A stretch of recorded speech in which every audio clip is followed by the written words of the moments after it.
Estuvimos leyendo de los órganos del olfato, el tacto y el gusto, lo que correspondía a los receptores.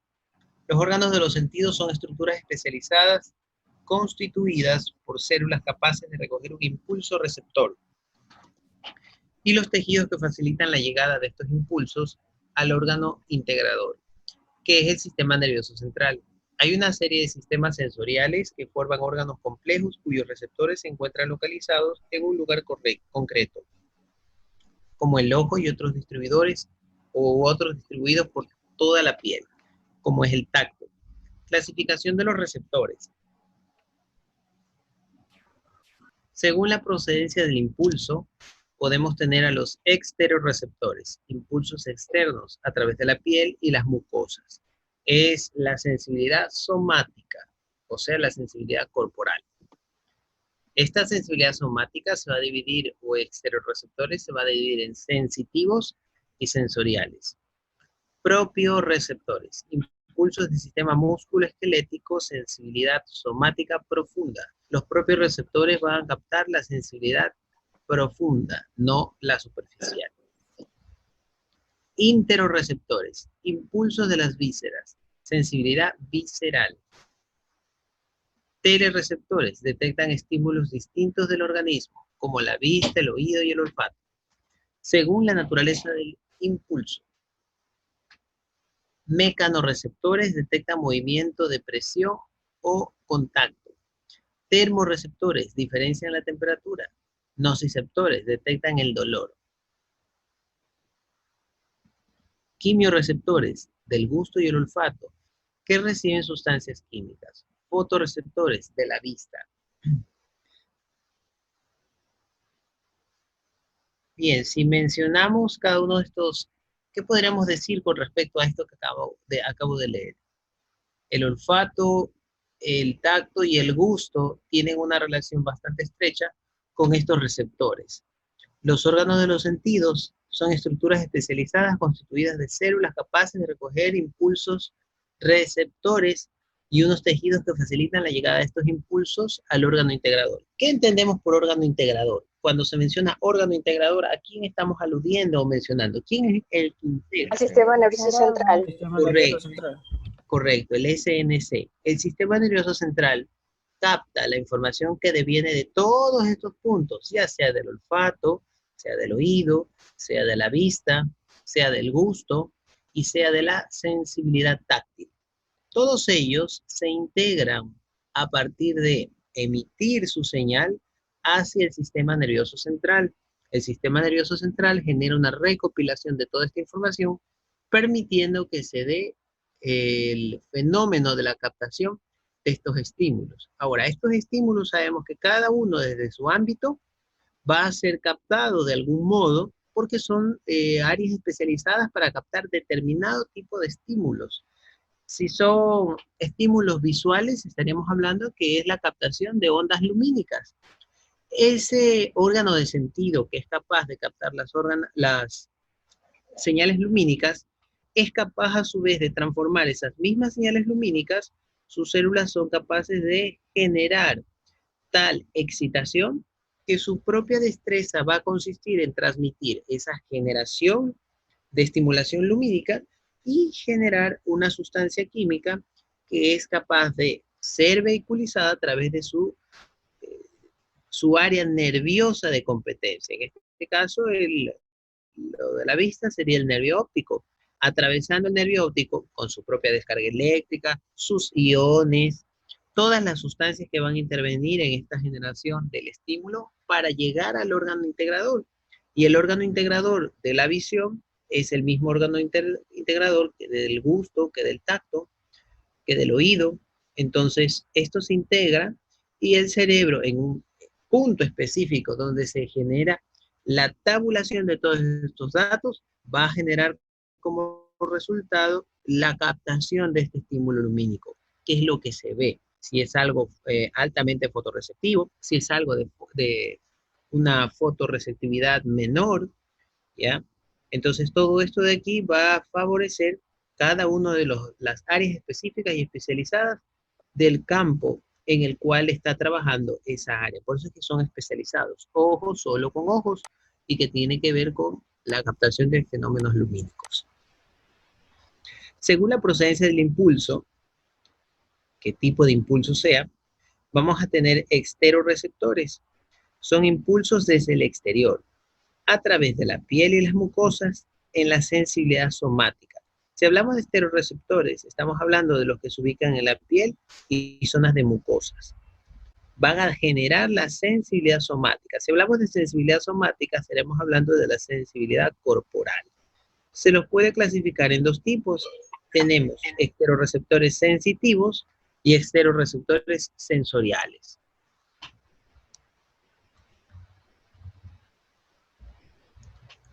Propios receptores son los que van a estar trabajando como impulsos del sistema músculo-esquelético. Va a generar la sensibilidad somática profunda. Los propios receptores van a dar lugar a entender a nivel del sistema músculo-esquelético profundo qué está ocurriendo. Por ejemplo, nuestra estructura ósea tiene algún tipo de propios receptores que están involucrados en el conjunto de huesos, ligamentos, músculos y tendones. Estos, para saber en qué disposición se encuentran, extendidos, flexionados, contraídos, ¿sí? Cualquiera de esas posiciones musculoesqueléticas óseas en las cuales se encuentren, los propios receptores generarán o darán esa información al sistema nervioso central. Cuando nosotros estamos caminando, ¿estamos dirigiendo la mirada hacia el piso o dirigiendo la mirada hacia el frente? Frente. El frente. Hacia el frente. Nosotros no estamos viendo el piso para poder caminar. Usualmente, habrán algunos que tienen el mal hábito de mirar al piso para caminar. Y eso hace que se encorven y que doblen la columna. Eso no es necesario. Entonces tienen que erguir la columna, erguir la cabeza, poner la columna centrada, porque no podemos decir que es lineal, porque la columna tiene su propia disposición, no es recta totalmente, pero sí erguida. Entonces dirigen la mirada, elevan la cabeza y miran al frente. Para poder generar la locomoción, no necesitan estar mirando los pies. ¿Por qué se pensaría en ver los pies? ¿Bajo qué argumento deberíamos ver los pies? Para poder ver cómo están trabajando. Necesitamos ver cómo se está dando cada paso en la locomoción para poder evitar caernos. No. ¿Por qué no necesitamos ver cada paso que damos para evitar caernos? Sí la necesitamos. El sistema encargándose de... Estrechamente conectado. O sea, ya dependería de la zona en la cual se camine por debido al sistema nervioso central, como ya ha recopilado la información de dicho lugar. Ya reconoce dicho lugar. Alguien decía que no depende de algo. Ideas. A ver, ¿por qué no debemos de ver hacia el piso? Son procesos del subconsciente. ¿Ya? Porque interviene lo del equilibrio, estamos conscientes de que estamos bien equilibrados. Correcto, estamos conscientes de que estamos bien equilibrados. Esa conciencia del saber que estamos bien equilibrados se da por medio de la capacidad visual. No. ¿Tan solo no? No. Solo no. Ya. Ahí va a intervenir. ¿Quiénes nomás intervienen? ¿Ves? El sistema nervioso para El oído. El oído de algún modo para generar equilibrio, correcto, la parte vestibular. La parte musculoesquelética, ¿cómo lo sabe la parte musculoesquelética? Musculoesquelética ósea. ¿Cómo sabe? Pero musculoesquelética ósea cuando estamos caminando de las manos, de los brazos, del cuello. ¿Qué área está activamente participando de la locomoción? Hablando de los bípedos, de nosotros los humanos. Las piernas. Los pies. ¿En los pies hay músculos?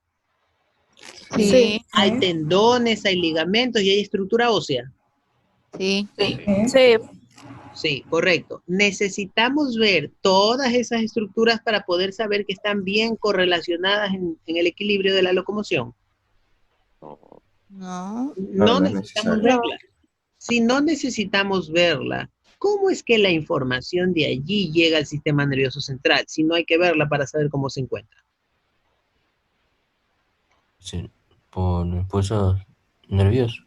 Por medio de impulsos nerviosos. Es decir, que esas áreas generan captación de estímulos que van a ser enviados al sistema nervioso central. Ese hecho de tomar información, procesarla, transmitiéndola al órgano integrador, ¿cómo se llama? Se denomina propiocepción. Para que se dé la propiocepción, es decir, el conocimiento pleno de cómo están dispuestas estas estructuras tendinomusculosas, óseas, tienen que haber propios receptores. La propiocepción va a estar dada gracias a los propios receptores. La propiocepción va a estar dada gracias a los propios receptores. ¿Dónde se van a encontrar los propios receptores? En el sistema músculo-esquelético somático, es decir, ligamentos, músculos, tendones, área ósea. Entonces, para que se dé una propiocepción, deben haber órganos propioreceptores. ¿Dónde se encuentran estos órganos propioreceptores? En el sistema músculo-esquelético y óseo. ¿Qué es la propiocepción de acuerdo a esto que estamos hablando?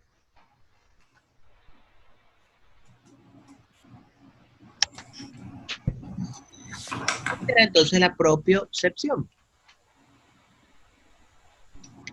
Sí, esa es la capacidad de sentirnos a nosotros mismos y cómo nos relacionamos con el ambiente, aún sin estarlo viendo. No oigo.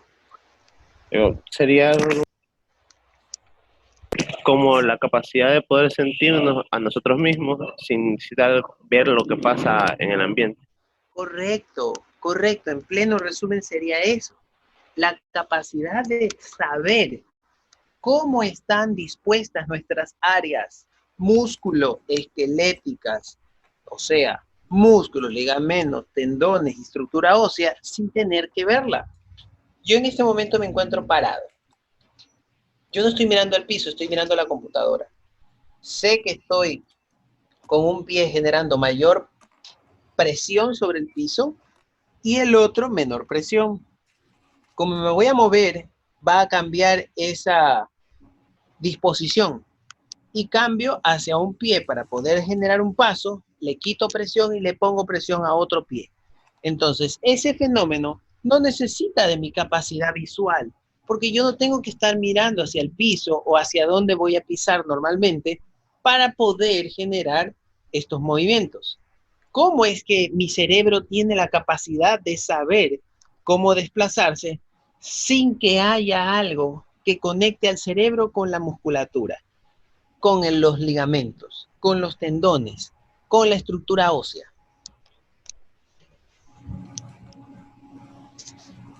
El cerebro tiene que estar informado. Si no, ¿cómo va a tomar las decisiones? Si el cerebro no está informado, no puede tomar decisiones sobre este fenómeno de la locomoción. ¿Quién le informa entonces de esto al cerebro que no sea la capacidad visual? Lo acabamos de leer. Los propios Receptores. receptores. Propios receptores, correcto. Los propios receptores le van a dar a conocer desde el cuerpo al sistema nervioso central en qué disposición se encuentran, extendidos, flexionados, recargados. Entonces, los propios receptores son los que se van a encargar de captar información. Los propios receptores van a generar la sensibilidad conocida como Lo mencioné hace un momento.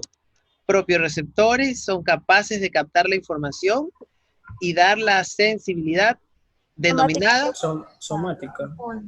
sensibilidad somática, y a eso se lo conoce como propiocepción. Propiocepción.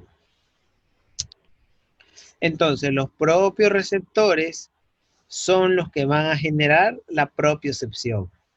Los propioreceptores son las terminaciones nerviosas que se van a encontrar en músculos, tendones, ligamentos y estructura ósea, capaz de dar esa información mediante el fenómeno conocido como propiocepción. Para que se dé la propiocepción es necesario tener propioreceptores. Con propioreceptores se puede dar propiocepción. Y la propiocepción es la comunicación al sistema nervioso central de en qué forma están dispuestas las estructuras tendinomusculares óseas, tendones, ligamentos, músculos y estructura ósea. ¿En qué posición se encuentran extendidas?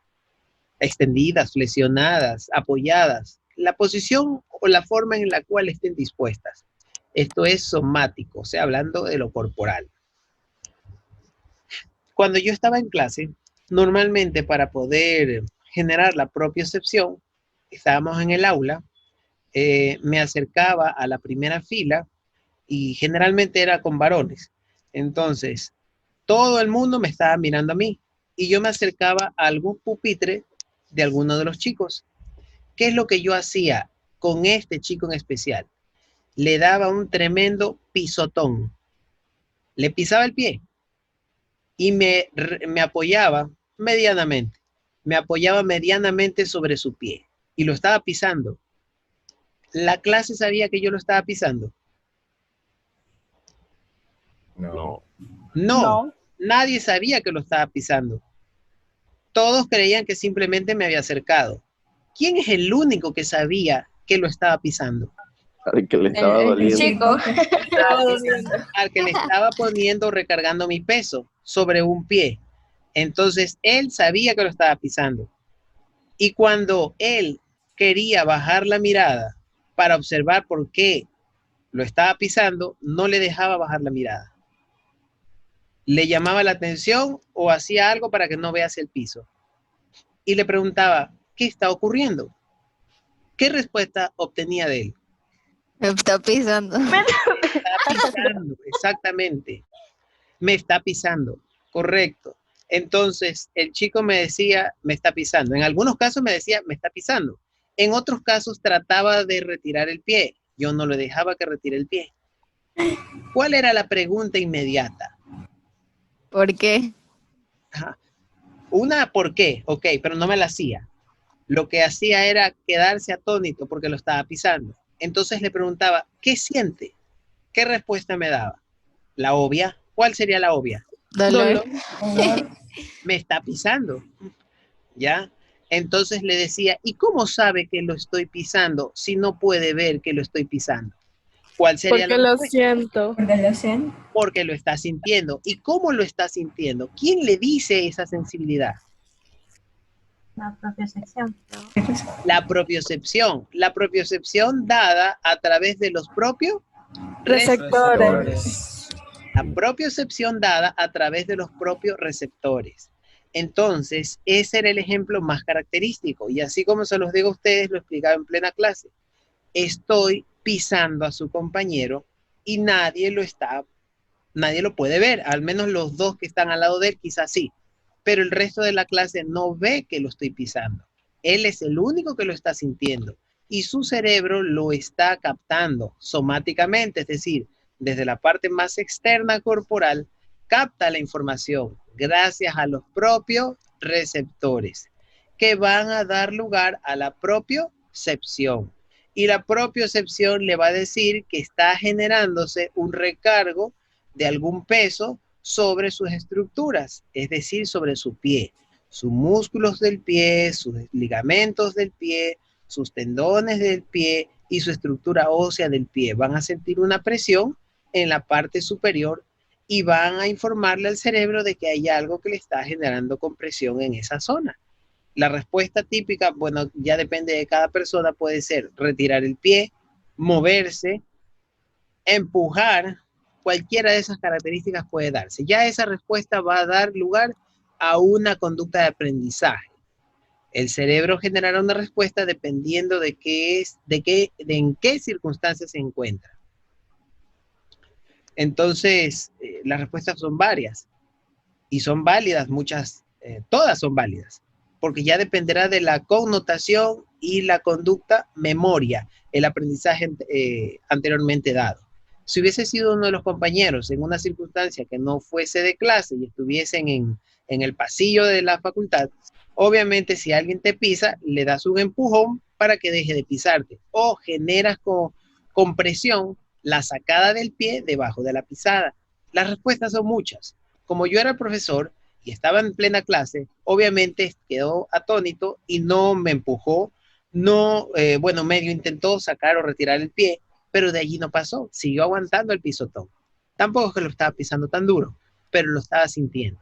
Entonces, esa información viajaba de forma somática, viajaba del medio externo, viajaba a través de los propios receptores y generaba el mecanismo conocido como propiocepción. ¿Es válido el ejemplo? ¿Sí o no? ¿Captamos todos qué es la propiocepción?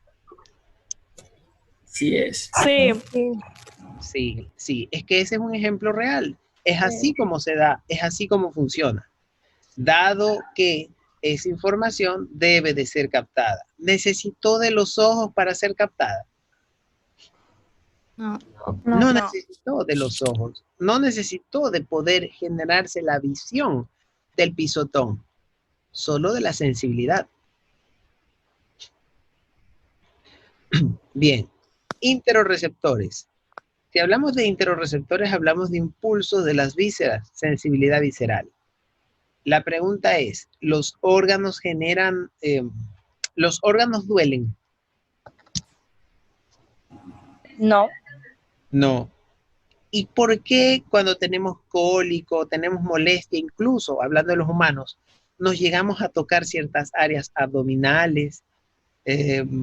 Sí, ciertas áreas abdominales nos tocamos, izquierda, derecha, epigastrio, mesogastrio, hipogastrio, cualquiera de ellas, y nos tocamos. Por reacción. Por reacción. ¿Cómo se daría esta reacción entonces? ¿No sería más por el estímulo que sienten los músculos al sentir que algo se mueve en el intestino? No. Ya, más o menos así, sí, está bien. Los músculos, pero ¿tan solo los músculos o hay alguien superior en captación de esta señal sobre los músculos? En el resumen que hicimos había la respuesta de eso. Pero no me recuerdo. Ya.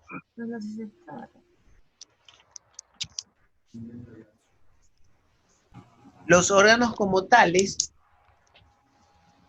responden en señal de algún tipo de anomalía y esta se traduce o se envía la información hacia un punto determinado.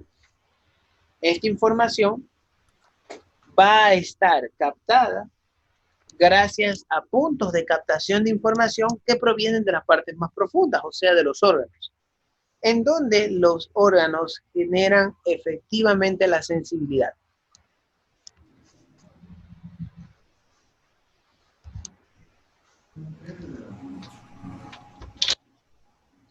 ¿En dónde? En los tejidos. ¿Qué tejido específicamente? La piel, correcto, la piel.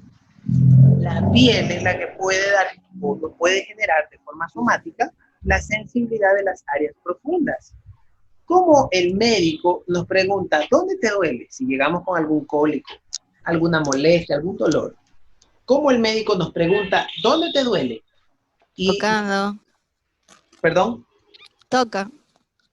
Toca, correcto, pero primero nos hace la pregunta, porque no nos va a tocar todo el cuerpo. Nos va a decir un área específica para empezar. Entonces, esa área específica es la que él va a tocar, va a revisar y va procurar entender qué está ocurriendo. Los animales nos dicen dónde les duele. No. No. No, es el arte en ese caso de ver el comportamiento del animal para reconocer dolor. El dolor lo podemos reconocer mediante ciertos comportamientos respecto a los animales. Ellos nos van a dar la información generando determinado tipo de comportamiento. El comportamiento que tengan va a permitir entender si hay un área específica que esté generando dolor, cólico, molestia, o algo específico que esté ocurriendo en un determinado lugar, o en varios lugares. ¿Ya? Entonces, la información dada a través de la parte más profunda de las cavidades, como el abdominal, de las áreas de órganos, va a ser una información traducida en una parte superior, en la superficie. ¿Qué más áreas de superficie que la piel? Entonces, la piel es la que va a generar o la que va a permitir entender lo que está ocurriendo en un punto delimitante, en una área. Entonces, sabemos que el área adyacente a esa zona, y si está generando dolor, ¿qué órganos se encuentran en esa zona adyacente o en ese entorno? Porque el dolor proviene de los órganos de ese entorno, de ese lugar. Por ejemplo, si nos duele la zona del abdomen, en la zona, hagan de cuenta un reloj topográfico, un reloj, a la una. Normalmente el estómago está ubicado en la zona de la una. Si tenemos un dolor abdominal que corresponderá a la zona o el entorno de la una, obviamente estaremos sospechando de que hay algún tipo de molestia o dolor a nivel de ¿dónde? Del abdomen, del estómago. Del estómago. A nivel del estómago, correcto. Entonces, esa es la idea que corresponderá a la sensibilidad superficial.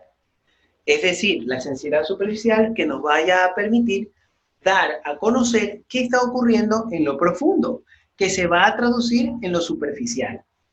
Entonces, los órganos lo que nos van a permitir es, mediante la sensibilidad desplazada hacia la superficie que viene de lo profundo, dar a entender qué área, qué órganos o qué sector aproximado se encuentra con algún tipo de molestia. Puede ser una presión, de un cólico o un ardor, la sensibilidad o sensación que sea. Esta pues será llevada a las superficies, hacia la zona del entorno de la piel. Y esto pues permite, si somos nosotros los humanos, permite que le digamos al médico qué área es la de la molestia. Y al saber el médico el área de la posible molestia, él va a interpretar de acuerdo a su conocimiento adquirido en la medicina o a su conocimiento adquirido en la práctica de qué es lo que está ocurriendo. ¿Qué área es la afectada? ¿Qué área es la lesionada? ¿O qué área es la sensible? Sí, entonces entendemos eso de ahí. Sí. O sea, es decir que si me duele el estómago, lo siento gracias a la piel, y de ahí va al cerebro. Correcto. Oye. Los órganos internos generan estímulos hacia la superficie de ese entorno de la piel, de ese entorno muscular. Y esa información de molestia, de compresión, viene dada porque el órgano está emitiendo algún tipo de señal. Y esta señal llega a la superficie en donde genera la contracción o la compresión. Y por eso, pues, en el caso de los humanos, dirigimos nuestra mano. Vemos a un niño que se toca el abdomen y se encorva. Automáticamente sabemos que le está doliendo la panza, que le está doliendo el abdomen. ¿Qué área específica? Empezamos a tocar y empezamos a preguntar, ¿te duele aquí, aquí, aquí, aquí? Y vamos cercando el espacio, estamos delimitando la zona. El médico genera la palpación de ese sector y si ve que hay mucha contracción o mucho dolor, sabe que es exactamente en ese punto. Y ese punto ya delimitado del cuerpo, del abdomen, sea del lado derecho o sea del lado izquierdo, gracias al conocimiento previo de la anatomía corporal, abdominal, el médico va a reconocer, le está doliendo determinado órgano o le está doliendo el entorno de determinados órganos. Y el médico ya, basado en eso, más otras tecnologías, toma una conclusión. Le está teniendo una apendicitis. está teniendo un cuadro fuerte de cólico intestinal, está con mucho vómito y por eso le duele la zona del cardias o la zona del píloro a nivel del estómago.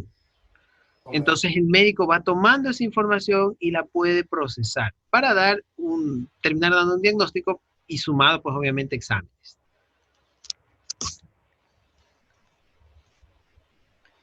Muy bien, telereceptores. Detectan estímulos distintos del organismo como la vista, el oído y el olfato. Si hablamos de tele, ¿quiere decir de cerca o de lejos? Lejos. Lejos. Lejos, correcto. Entonces, si hablamos de telereceptores, estamos revisando los distintos estímulos dados a nivel de vista, oído y olfato. Con la vista podemos ver a una distancia prudencial y estamos captando estímulos a distancia, es decir, antes de que lleguen a nosotros, los alcanzamos a ver y podemos o bien acercarnos al estímulo o bien alejarnos del estímulo. Ya dependerá cuál sea el estímulo. El oído, escuchamos algo y así mismo, ya dependerá de lo que escuchemos a una distancia prudencial si nos acercamos a este estímulo o todo lo contrario, huimos del estímulo. Yo siempre doy el ejemplo de la cebra y el león. Si la cebra oye el rugir del león, ¿se acercará al estímulo o se alejará del estímulo? Se alejará. Se aleja, sale corriendo esa cebra porque sabe que el león es un depredador que le va a lastimar, le va a dañar, lo va a matar. El olfato. Si alguien detecta un olor agradable o desagradable, se va a acercar o se va a alejar. Por ejemplo, si una de las chicas utiliza un perfume, pero riquísimo, ¿se van a acercar a ella o se van a alejar de ella? Se acercarían al estímulo, el estímulo olfativo. Si cuando estaban en la facultad, terminan de hacer educación física, han pasado 2 horas, están encerrados en el curso, se han acoplado a un olor determinado, el olor de la transpiración, salen del curso, van al baño y regresan. A lo que regresan, ¿qué es lo que automáticamente detectan? El olor de la transpiración. ¿Van a tratar de alejarse o acercarse a ese olor? Alejarse. Tratarán de alejarse porque no, depende del nivel de transpiración, no agradará esa transpiración. Y obviamente quien no usa desodorante sería peor todavía.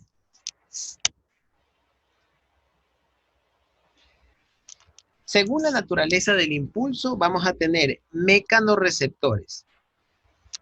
Los mecanorreceptores detectan el movimiento de presión o de contacto. ¿Dónde podríamos pensar que hay mecanorreceptores? En la piel. Perfecto, hacia la zona de la piel, porque la piel van a ver, y las conjuntivas, piel y conjuntivas, van a ver determinado tipo de presión y van a ver determinado tipo de contacto. Termorreceptores, diferencias de temperatura, ¿dónde los vamos a encontrar los termorreceptores? En la piel. En la piel. Justamente a nivel de la piel. Los nociceptores detectan el dolor. En la piel. En la piel. También en la piel. Quimioreceptores. En la nariz y en la... En la nariz y la lengua. En el gusto. Correcto. El gusto y el olfato. Reciben sustancias químicas. Fotorreceptores. En la vista.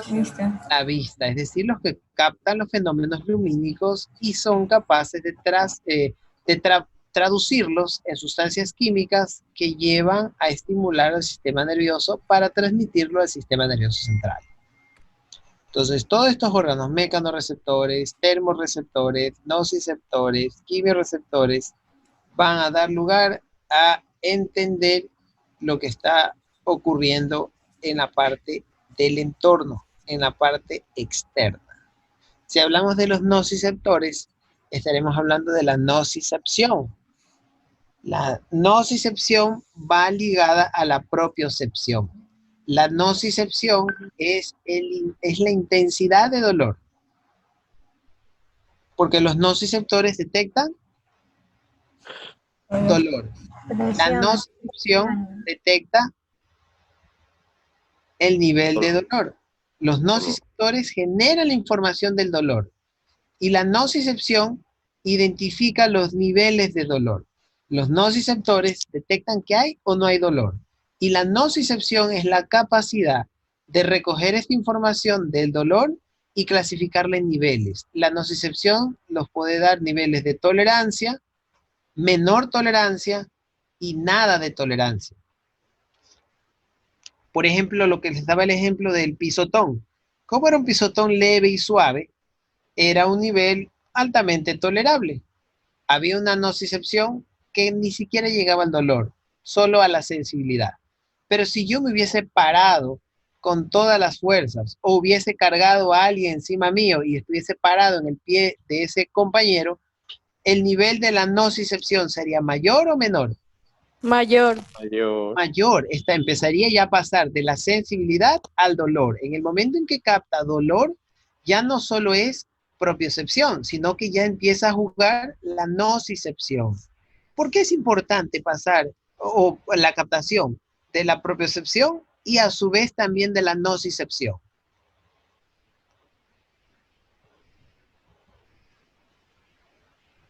¿Por qué es importante saber la propiocepción? Ya tenemos en claro la propiocepción. ¿Por qué es importante saber la propiocepción y a su vez poder tener la nocicepción?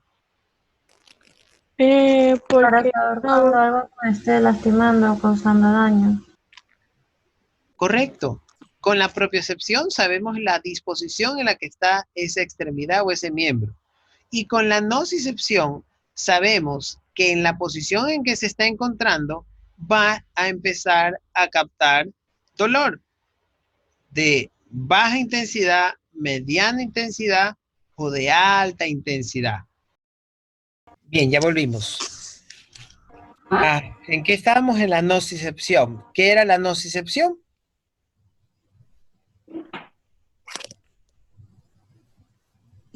captar dolor. Correcto. La nocicepción es la capacidad de detectar intensidades variadas de dolor. Dolores bajos, dolores medios y dolores altos. La nocicepción, a través de los nociceptores, permite saber información con respecto al dolor. ¿Por qué es importante para el cuerpo haber diseñado líneas específicas, líneas especiales que detecten dolor? ¿Para qué sirve el dolor? De la supervivencia. El dolor es una señal de advertencia de cuando algo hace daño. Mecanismo de alerta. Para sobrevivir. Para sobrevivir, correcto. El dolor permite informarle al sistema nervioso central que tiene que precautelar. Depende de la intensidad del dolor. Podríamos hablar de que tiene que precautelar una intensidad, que tiene que precautelar un área dependiendo de la intensidad, y esta área puede estar siendo agredida de forma leve, mediana o alta. Y esta intensidad le va a especificar cuánto mayor daño puede recibir esta área, a menos que se aleje o trate de impedir que se mantenga o se perpetúe este dolor. Entonces, el dolor ayuda a proteger. En resumidas cuentas, el dolor ayuda a proteger. Ayuda a proteger la integridad física, la integridad corporal. Perdón, ¿alguien? Mister, disculpe, ¿podría aceptar a los que están afuera todavía?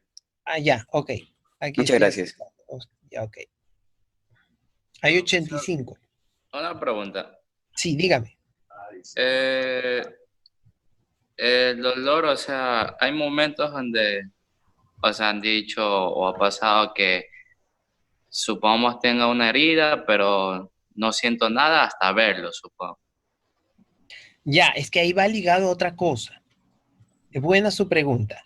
Los nociceptores son capaces de generar la información captada a nivel de la piel, información que va a dar lugar a permitir salvaguardar físicamente un área o salvaguardarse totalmente de forma física.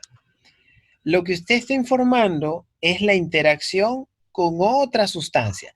Hay sustancias químicas que generan la interrupción de la nocicepción. Si hablo de que hay sustancias químicas que generan la interrupción de la nocicepción, estaría hablando de que hay sustancias químicas que están haciendo ¿qué cosa? Como un analgésico. Antes de llegar al analgésico, que hay sustancias químicas que no permiten captar el dolor. El mismo cuerpo, para precautelar su integridad física, genera sustancias hormonales que rompen momentáneamente la captación o la información de dolor. Por ejemplo, la adrenalina. Cuando se eleva la adrenalina en un momento de peligro, la adrenalina lo que va a dirigir todos los esfuerzos es a poder lograr proteger toda la integridad corporal mediante el uso del cerebro para poder generar respuestas rápidas. Es decir, pone a disposición del cerebro toda la información anterior, preconcebida, pone a disposición del cerebro toda la mayor cantidad de oxigenación, pone a disposición del cerebro toda la cantidad de nutrientes posibles, glucógeno, que es lo que se transforma en energía rápida, glucosa, que el cerebro necesita. Ustedes vieron el video de trauma cráneoencefálico. No, ustedes no vieron el video cráneoencefálico, pero bueno, pone a disposición del cerebro sustancias glucosas que van a permitirle funcionar de mejor manera. Al cuerpo en ese momento, al sistema nervioso central en ese momento de peligro, no le interesa tan solo precautelar la integridad física de un área o de varias áreas del cuerpo, le interesa precautelar todo el sistema. Es decir, que en ese instante no le interesa saber la nocicepción. ¿Qué era la nocicepción? Lo que nos permite sentir dolor. Eso, las intensidades medianas, medias o altas de dolor de puntos específicos no le interesa darle información al cerebro, darle energía al cerebro para salvaguardar todo el cuerpo, no solamente un área específica. Entonces ahí cambia la relación de intensidad. Si hay una situación de peligro muy, muy alta, lo que hace el mismo sistema nervioso central es generar hormonas que van a permitir impedir de forma momentánea sentir el dolor para hacer que el cuerpo se concentre tan solo en respuestas que precautelen a todo el individuo como tal y que salvaguarde su vida. Entonces, eso es lo que está preguntando su compañero. ¿Por qué a veces hay que verlo para sentir el dolor? Es más o menos como que la adrenalina se activa en el cuerpo, la adrenalina sube frecuencia cardíaca, frecuencia respiratoria, hace que el individuo deje de transformar sustancias nutritivas y almacenarlas, sino que hace lo inverso. Abre todas las bodegas en donde están resguardadas las sustancias de nutrientes, el glucógeno, los lípidos, abre todo y en vez de embodegar empieza a hacer lo inverso, empieza a gastar. A gastar. Es decir, pone un exceso de energía en el torrente sanguíneo para que el cerebro lo pueda captar, porque lo va a necesitar. No sabe por cuánto tiempo, cuántos minutos, no sabe todo lo que va a venir en movimientos musculares, pero el cuerpo tiene que estar ágil para poder precautelar su supervivencia. Los músculos, recibir buena cantidad de oxígeno, por eso es que el corazón empieza a latir rápido. La musculatura necesita lípidos, glucógeno, azúcares, todo lo que dé aporte de energía para poder generar una combustión y poder trabajar rápido. Entonces, esta adrenalina, durante este proceso, no le interesa precautelar pequeñas áreas, no le interesa tener información nociceptiva de varios puntos del cuerpo, lo que le interesa es salvaguardar toda la integridad del cuerpo en ese momento. Entonces, la adrenalina va a estar rompiendo con la nocicepción de forma momentánea. No le va a dejar trabajar porque no le interesa, en el mecanismo de supervivencia de ese momento, no le interesa saber o conocer dolores pequeños o menores corporales. Por eso ustedes ven que hay un accidente de tránsito, que algo pasa, que un individuo recibe un trauma o una lesión, o lo están asaltando y lo están golpeando, le han partido la cabeza, le han caído a puñete por quitarle las cosas, y este individuo lo que hace es correr, salir y alejarse del problema. Está con la cabeza partida, está dando declaraciones, le está hablando a la policía, está que sangra, no le duele nada. ¿Por qué no le duele nada? Por la adrenalina del momento. Por la adrenalina del momento, correcto. Los niveles de adrenalina están súper elevados. Están rompiendo con la nocicepción. No le permite saber al cerebro durante ese instante la situación en que se encuentran sus áreas. Una vez que la adrenalina, porque la adrenalina no puede estar subida todo el tiempo.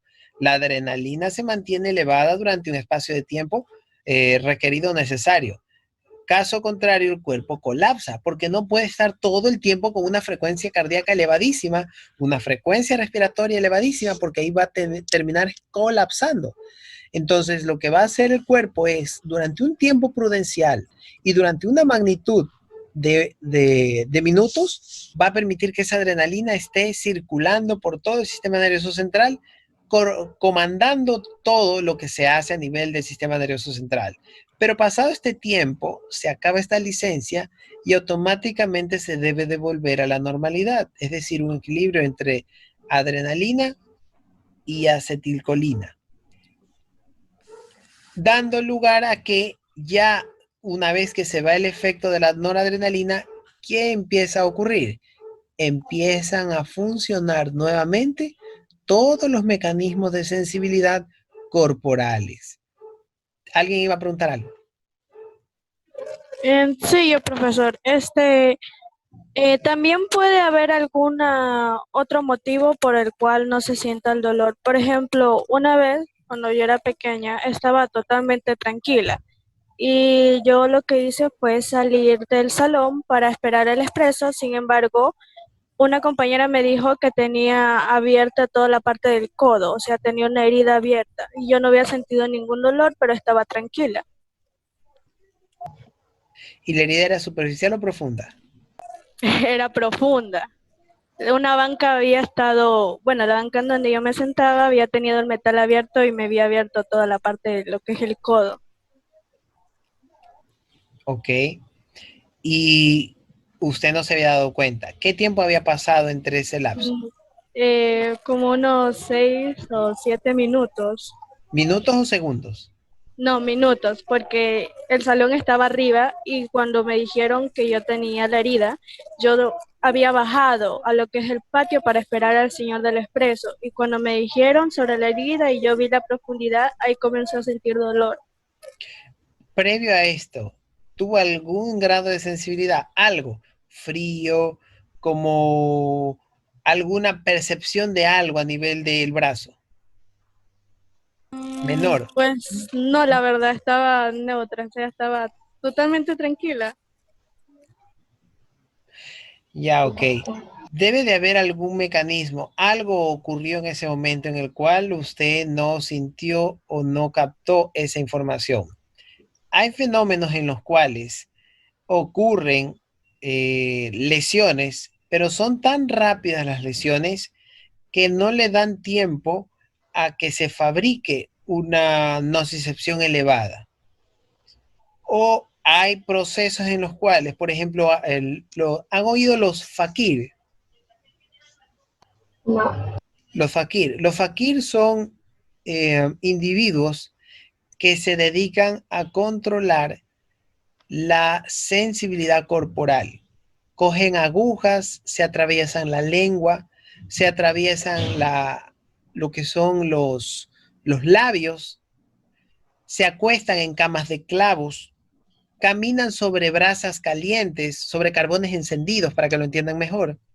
Entonces, los faquires lo que se van a encargar de hacer es entrenar al cuerpo para que, por medio del mismo cerebro, controlar la nocicepción, haciendo que el cuerpo no sienta las altas cantidades de dolor, evadiendo esta producción de dolor y permitiendo hacer todo lo que una persona en condiciones normales no lo haría. Esto quiere decir que es capaz el cuerpo entrenado de dejar de sentir dolor. Y una cosa es entrenado y otra cosa es que por algún otro motivo haya estado abstraída y haya sido el fenómeno o la lesión tan rápida que el cerebro no estaba admitiendo la información de los nociceptores. Los nociceptores estaban emitiendo información, pero su cerebro aún no daba cabida a esa información porque todo fue muy rápido. Y esto ocasionó que cuando usted alcanzó a ver y detectó que había un problema, dio o permitió que los nociceptores se activen. En el momento en que se vio el corte en el codo, ¿qué empezó a sentir? Un dolor inmenso, ardor y susto por la gran cantidad de sangre que estaba saliendo. Correcto, todo fue tan rápido que los nociceptores y su mente estaba abstraída en otros asuntos que no le dio cabida a los nociceptores. En el momento en que le advirtieron, en el momento en que vio la lesión, a pesar de que la adrenalina no estaba aún funcionando precisamente para impedir dolor, sino que era abstraída por otras circunstancias. Y esto hizo que los nociceptores no llegaran de forma eficiente o veloz. Fue tan limpio y tan rápido el corte que no lo avisoró, que no dio capacidad a sus nociceptores de informar lo que estaba ocurriendo. Pero una vez que los vio, ya hizo hincapié para permitir la liberalización de toda la sensibilidad de esa área, generando incluso que algo tan mínimo como la compresión genere bastante dolor. Profesor, entonces, yo tengo una teoría. Eso también puede pasar. Sí, dígame. Bueno, son dos casitas. La otra vez usted hablaba sobre una condición en el cerebro, en el sistema nervioso, en la cual uno receptaba estímulos tardíos y sus reacciones iban a ser tardías también. Sí. Y hay otra cosa, muchas veces en las personas, cuando la circulación se corta o no es continua, le llamamos el dormirse, por decir, se me durmió el brazo, se me durmió la pierna. Que hormiguea. Ajá, y bueno, en ese entonces creo que uno deja de sentir dolor, imagino que tuvo que apoyar el brazo, qué sé yo, y al momento de cortarse, por lo mismo que la circulación no pasaba, no sintió. Todo eso podría darse, exactamente. Algo ocurrió. Primero, que su mente estaba abstraída en otra circunstancia. Segundo, que nunca avisoró peligro. Los nociceptores tardaron en informar o estaban informando, aparte de la tardanza, pero el cerebro no captaba la información o no traducía la información del dolor. En el momento en que vio sangre, apertura de un área, vio la parte de la submucosa expuesta, empezó a dar toda la oportunidad del mundo a generar la sensibilidad en ese sector. Entonces ahí sí empezó a generar el ardor, el dolor, la palpitación de ese tejido muscular del codo. Entonces allí sí ya la información empezó a ser recibida con mayor cantidad de velocidad y a recibir la información con mucha más agudeza, es decir, que lo va a sentir mucho más. Por eso es que cuando van a generar la inyección, le van a inyectar a alguien, a un niño, no le permiten ver. Lo agarran, sí, a la fuerza, todo eso, pero no permiten que vea para que no sienta el dolor. Lo otro, cuando nos van a inyectar o cuando se va a inyectar a un niño, se le baja el pantalón y en la zona glútea que le van a poner la inyección, lo que hacen es generar sensibilidad en un lugar distinto al de la aplicación de la aguja. Por ejemplo, si es en el glúteo derecho que van a meter la aguja, en el glúteo izquierdo están generando algún tipo de presión, algún tipo de mayor sensibilidad para que en el momento en que entra la aguja, están engañando a la nocicepción, están engañando a la propiocepción, porque primero se está traduciendo la información de la sensibilidad de un área, pero por el otro lado ya está entrando o penetrando este objeto que va a dar lugar a generar o aplicar la inyección. Pero ya se engañó al cerebro y la sensibilidad mayor que hubiese sido de la punta de la aguja atravesando la parte de la piel y la musculatura, se sintió mucho menos, porque el cerebro se enfocó en un área específica, la contraria a la cual están generando la compresión, la perforación de la aguja, porque hacen más presión de ese lado. Hacen algo para que el individuo sienta más ese lado que el lado que van a penetrar con la aguja. Entonces ahí están engañando o tratando de engañar de alguna manera o modo al sistema nervioso central.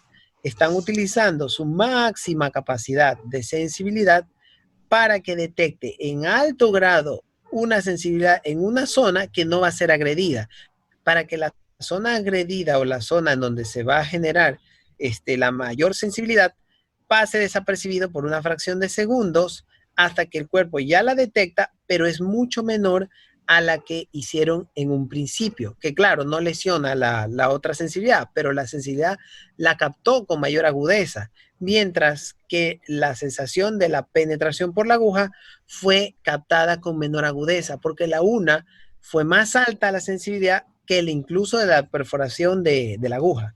Ya se sintió, pero con menor rigor, porque la mayor sensibilidad la obligaron a ser captada porque hicieron un estímulo. ¿Se entiende? Sí. Sí, es más o menos cómo se juega con el caso de las aplicaciones de inyecciones, extracciones de muela, sensibilidades. Se juega con la sensibilidad. Cuando se da masaje, si sabe que se va a doler o hay algún área de fisioterapia.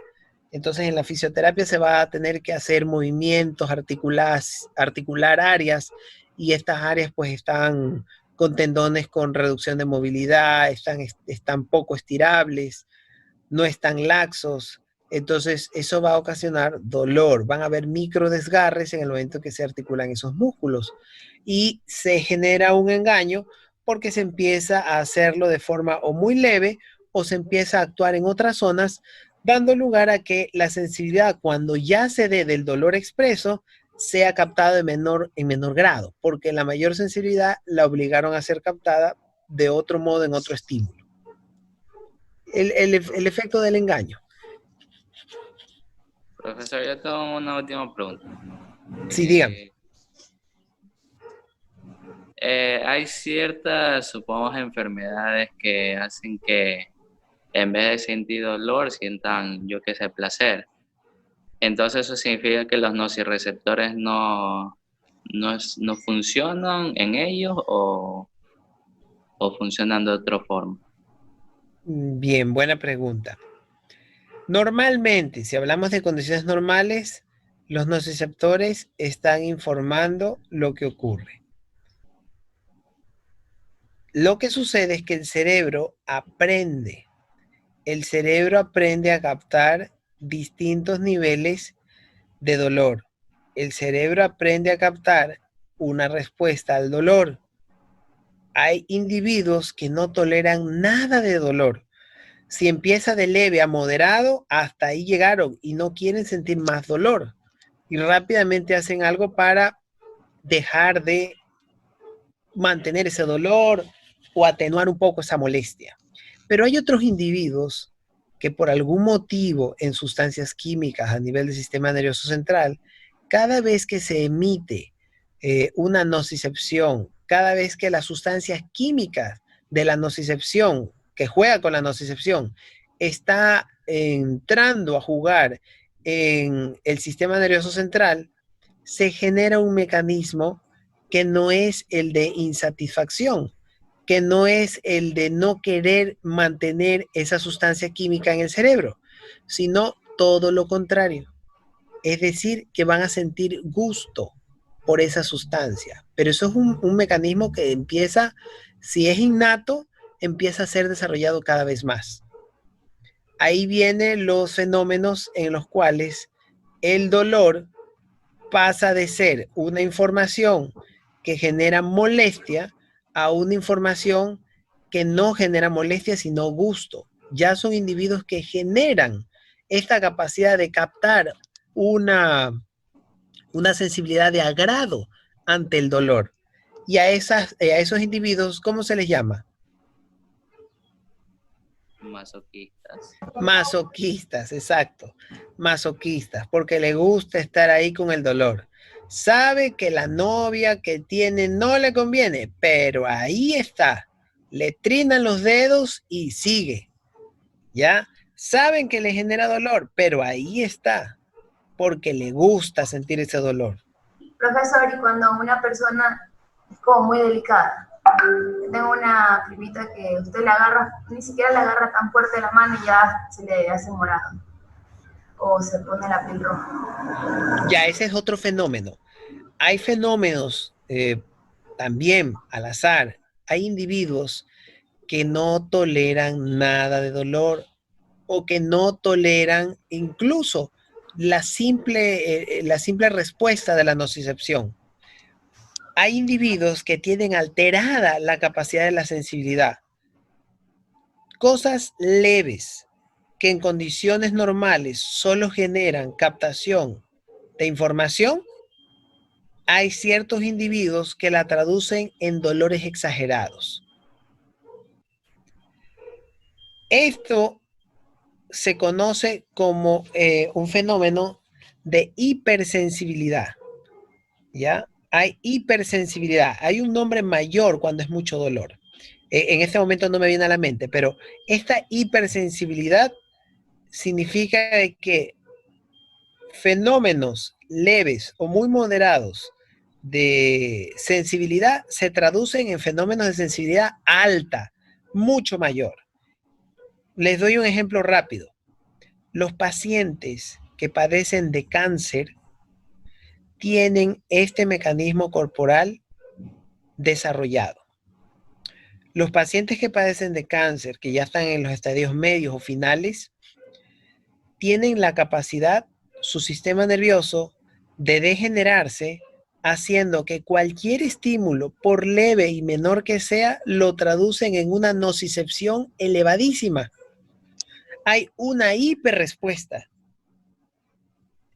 Se describe en la medicina que los pacientes con cáncer, incluso el solo roce de las sábanas sobre la piel les genera dolor. Entonces, esa es una condición o un fenómeno propio de esa enfermedad. En esa enfermedad, el sistema nervioso empieza a generar una hipersensibilidad. La nocicepción leve, la propiocepción con la nocicepción leve, moderada, en la cual un individuo no siente ningún problema, el roce de la sábana contra la piel.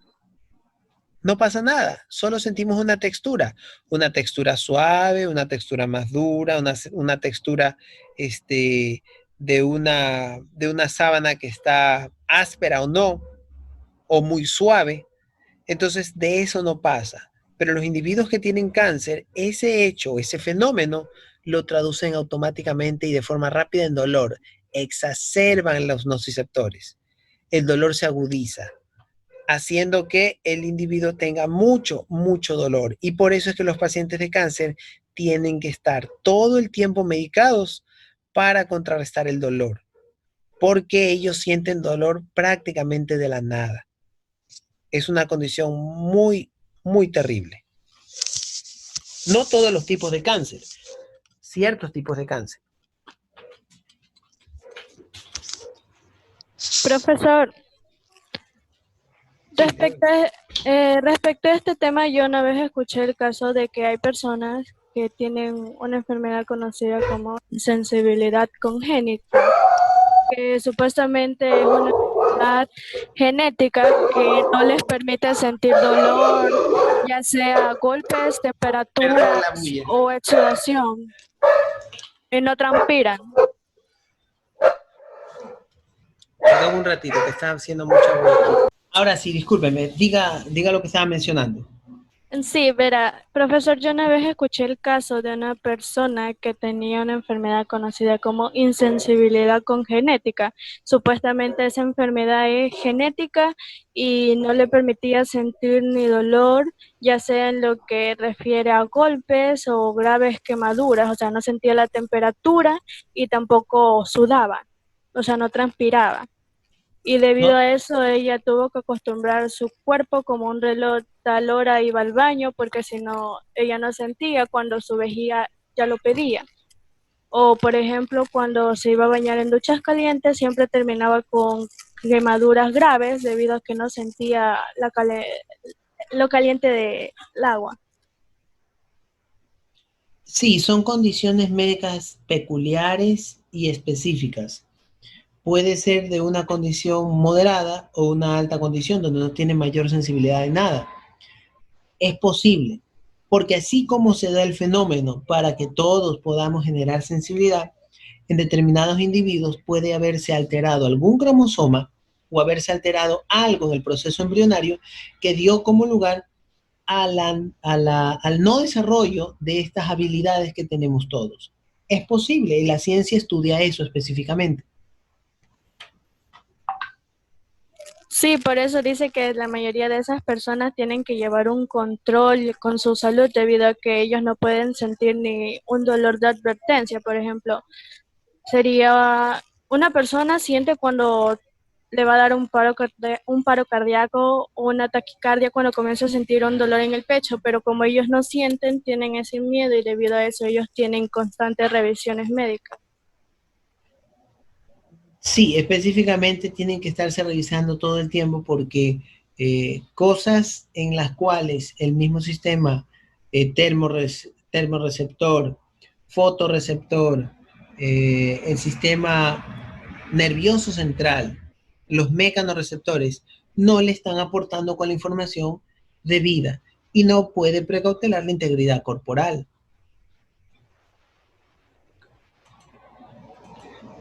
Bien, entonces, más o menos hemos captado de forma superficial lo que tiene que ver con los quimiorreceptores que se encargan de la sensibilidad, hablando del gusto, del tacto, de la olfacción, de los fotorreceptores. Esto obviamente lo van a ampliar mucho más en neuroanatomía cuando les toque ver esa materia. Ahora solamente lo estamos viendo de forma general, amplia, pero ya teniendo una idea en la cual el sistema nervioso central se encarga de regir muchísimas actividades, si no es que todas también, ¿ah? Porque en todas interviene. Vamos a ver ahora piel y dependencias cutáneas. Profesor, Les disculpe que recuerdo lo que... moleste. Disculpe, aún hay alumnos que están afuera que no los aceptan. Ahorita acabo de aceptar algunos, ya no me sale ninguno. Ya acepté. ¿Algo iba a decir alguien más? Gracias. No, eso iba a decir, eso iba a decir. Ah, ya, ok. Doctor, yo tengo una pregunta. No sé si venga al caso. Yo tengo una tía que ya tiene cáncer de mama y ella se ha hecho 3 quimios, no se ha hecho más por esta situación del COVID y eso, y como somos de provincia, igual no se puede ir. Ella tiene el cuero cabelludo, ella nos hizo tocar ayer, y ella lo tiene súper blandito, así como una gelatina. ¿Depende algo de las quimioterapias o de su propia enfermedad? Disculpe.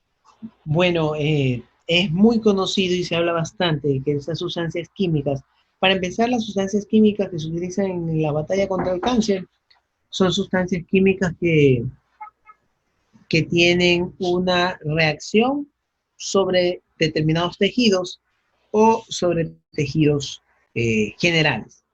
Estas sustancias químicas se las conoce como sustancias cáusticas. Estamos hablando de citotóxicas, que son sustancias que van a matar células. Pero el detalle es que estas sustancias que matan células, por lo general, no discriminan. Una vez que ingresan al cuerpo, dañan y lastiman todas, buenas y malas. Obviamente lo que se trata de hacer es que lastime más las malas que las buenas.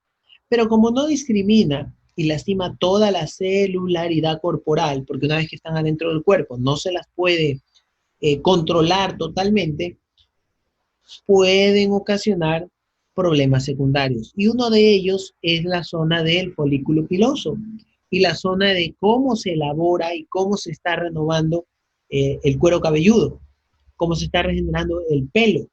Entonces, la conformación de este pelo puede estar altamente alterada debido a estas sustancias químicas que se utilizan como citotóxicos o como sustancias para matar determinado tipo de células. Como les digo, una vez que ingresan al cuerpo, no se las puede controlar. Empiezan a generar estragos no solo en células malas, sino que también en las buenas. No sé si en algo contesté la pregunta. Sí, gracias. Y también, pues obviamente que este folículo piloso se pone cada vez más débil, no nutre debidamente al pelo y el pelo pues empieza a caer con mucha más velocidad. Y por eso es que para los pacientes de cáncer muchas veces tienen que utilizar pelucas, porque su cuero cabelludo no nutre bien al pelo. El folículo piloso no se da de forma natural y cotidiana y hay la calvicie. Obviamente mientras se está manteniendo este tratamiento o los tratamientos.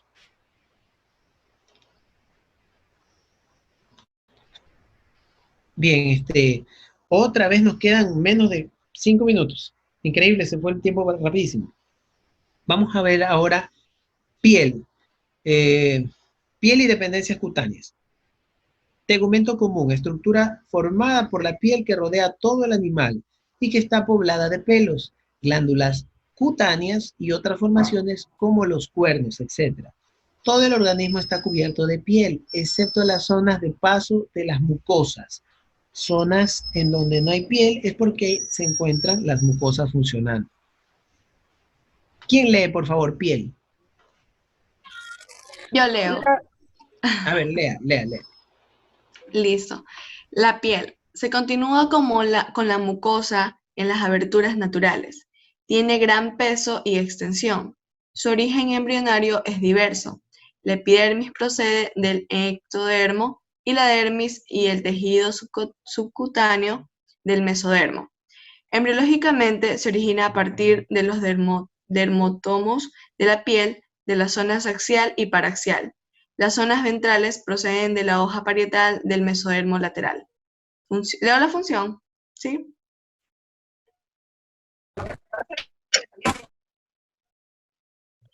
Léala. Sí, por favor. Protección. Es barrera defensiva ante agentes externos de tipo físico, frío, calor, agentes químicos, sustancias tóxicas y... Ahí se quedó. Y agentes biológicos, microorganismos, patógenos. Relación con el medio. Recoge sensibilidad del exterior e interviene en la termorregulación. Metabólica. Interviene en la excreción de metabolitos y sintetiza vitamina D.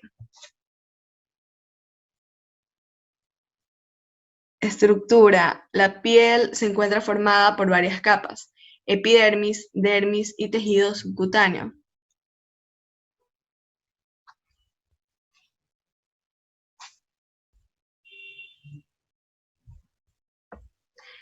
Epidermis. Es la capa más superficial del epitelio estratificado. Presenta diferentes sustratos que de profundo o superficial son: estrato basal o germinativo. Se encuentra en la base, con gran capacidad mitótica, es decir, continuamente dividiéndose. En ella encontramos células especializadas, los melanocitos, que producen melanina, que junto con los pigmentos dan color al pelo y a la piel. Estratos espinosos. Sus células son poligonales, con gran capacidad mitótica, sobre todo las más cercanas al estrato anterior. Su función principal es sintetizar proteínas. Cuando sus células se van multiplicando, empujan a las demás hacia la superficie, continuándose con los siguientes estratos. Estrato granuloso. Son células no poseen capacidad de división. En el interior de las células se encuentran gránulos de queratoialina, precursor de la queratina. Estrato lúcido. No se encuentra en todas las zonas de la piel. Suele estar presente en zonas con piel gruesa. Sus células poseen elodina y eleidina, un precursor de la queratina. Estrato córneo. Su principal componente es la queratina. Sus células se van desprendiendo por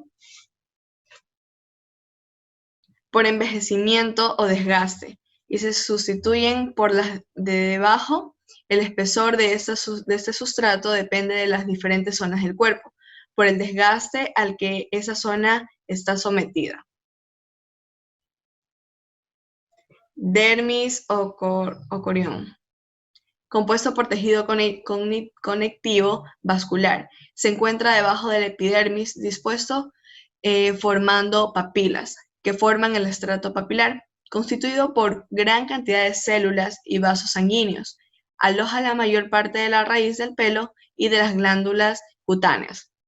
El estrato papilar se encuentra plegado, lo que supone una ventaja, ya que aumenta la superficie de contacto entre la dermis y la epidermis. Las mucosas están cercanas a las cavidades. La piel como tal está constituida con la mucosa, se continúa con la mucosa en las aberturas naturales. En las aberturas naturales. Tiene gran peso y extensión. Su origen embrionario es diverso. La epidermis procede del ectodermo y la dermis del tejido subcutáneo del mesodermo. Entonces tenemos epidermis, que viene de ectodermo, y dermis, mesodermo. Epidermis, ectodermo, dermis, mesodermo. Embriológicamente se origina a partir de los dermótomos de la piel, de la zona axial y paraxial. ¿Algo me dijo? Las zonas ventrales proceden de la hoja parietal del mesodermo. Lateral. Función, protección. Es barrera defensiva ante agentes externos de tipo físico, frío o calor, agentes químicos, sustancias tóxicas, y agentes biológicos, microorganismos y patógenos. Principalmente microorganismos y patógenos. La piel es un gran envoltorio que permite defender al cuerpo y le aísla del medio externo, impidiendo que con facilidad entren microorganismos hacia adentro de la zona corporal. Estos microorganismos generarían una gran afectación. Entonces la piel va a generar una protección. Aparte de eso, va a mantener los fluidos internamente.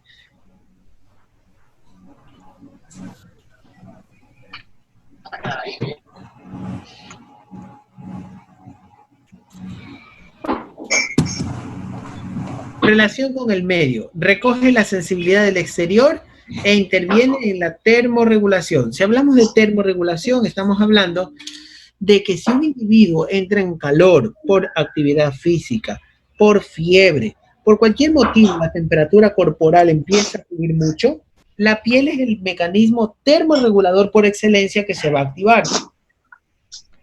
¿Cómo se activa este mecanismo de termorregulador por excelencia? Que es la piel. ¿Cómo se activa la piel para termorregular la temperatura corporal? Por el sudor. Por el sudor. Correcto, por el sudor. Las glándulas sudoríparas van a empezar a generar una producción de grasa y líquido y sales minerales. Entonces, por los poros van a sumar lo que son las gotas de sudor. Entonces, por medio de los poros va a salir el sudor. Este sudor va a cubrir, va a bañar el entorno. Son millones y millones de folículos. Entonces, a nivel del cuerpo se va a humedecer. Esta humectación va a generar que el cuerpo refresque la superficie externa corporal, permitiendo que se dé lo que se conoce como termorregulación. Esta termorregulación no es más que el fenómeno por medio del cual el cuerpo baja su temperatura de forma autónoma. Trata de bajar su temperatura. Si la temperatura corporal está muy elevada, la sudoración va a generar, la transpiración va a generar de que por medio de la piel se empiece a bajar la temperatura y dé lugar a un confort o a un estado de mejor precautelación de una hipertermia.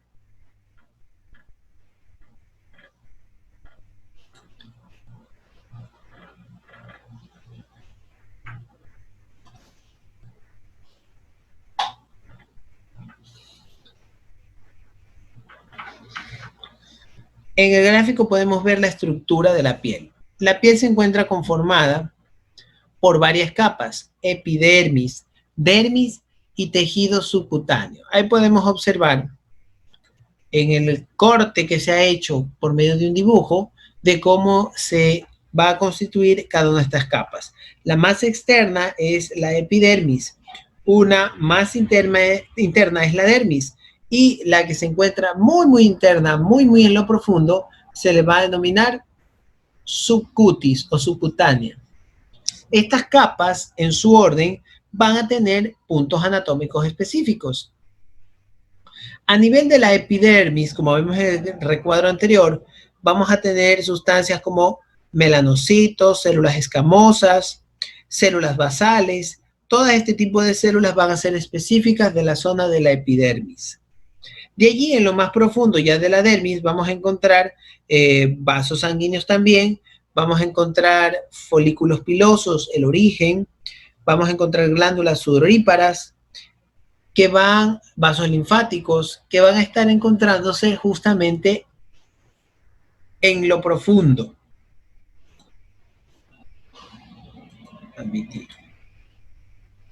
Epidermis es la capa más superficial del epitelio, estratificado. Presenta diferentes sustratos o capas, que dependiendo, sustratos que de profundo a superficial son desde la parte más interna hasta la parte más superficial. El estrato basal o germinativo se encuentra en la base, con gran capacidad mitótica. Mitótica quiere decir multiplicación celular, es decir, continuamente dividiéndose.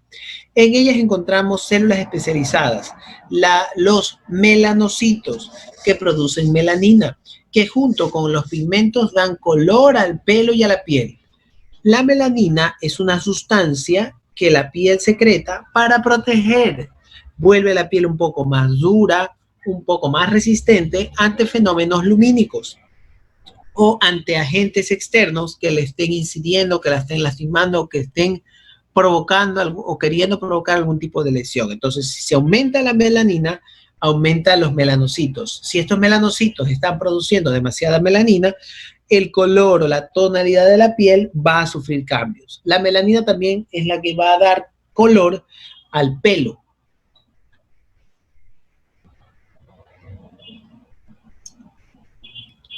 Vamos ahora con estrato espinoso. Sus células son poligonales, con gran capacidad mitótica, sobre todo las más cercanas al estrato anterior.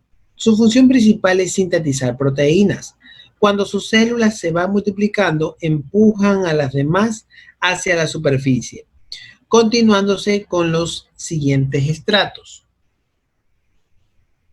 Estrato granuloso. Sus células no poseen capacidad de división. En el interior de las células se encuentran gránulas de querato-hialina, precursor de la queratina. El estrato lúcido no se encuentra en todas las zonas de la piel. Suele estar presente en las zonas con piel gruesa.